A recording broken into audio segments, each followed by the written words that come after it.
นายถ่ายรูปเลยถ่ายไกลๆหน่อยจะได้เห็นทั้งตัวโอ้โหมาช้าถึงนี้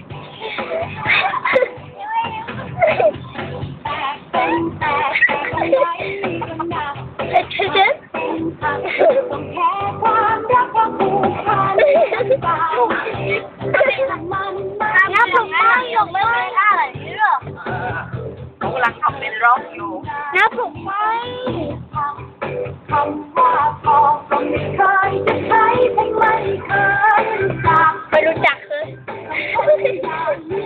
คนยอดจังหวัด ให้มันแปลกเลยดีกว่าไม่ฟังอะไรทั้งนั้นให้มันจบเลยดีกว่าถึงที่จะเจ็บก็ยอม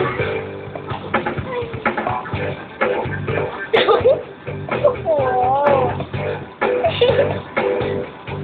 เพลงแตก เป็นเจ็บแค่นี้ไม่ตายยังเสียดายก็จะถามสุดท้ายมันไม่เป็นเท่าไร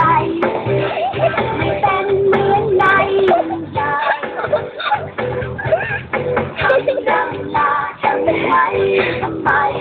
ทำเสียใจก็ไม่มีความหมายและไม่เห็นต้องบอกไม่มีคำไหน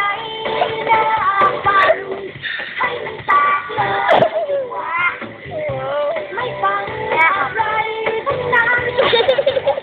ให้มันหนัก โอ้โหเท่กว่า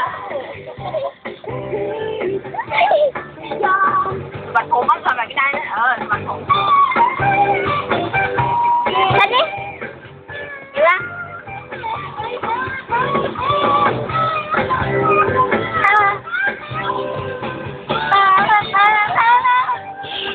นปะเลยดีกว่า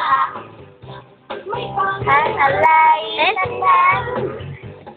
ให้มันหัก ๆเลยดีกว่าไอ้ทำนี้เลยนี่ ยอม ดูดิ ใกล้เลยเดี๋ยว ให้มันแตกเลยดีกว่า เต้นเร็วดิจะจบแล้วนะ อะไร เดี๋ยว ขึ้น เดี๋ยว มา ให้ประกัดดู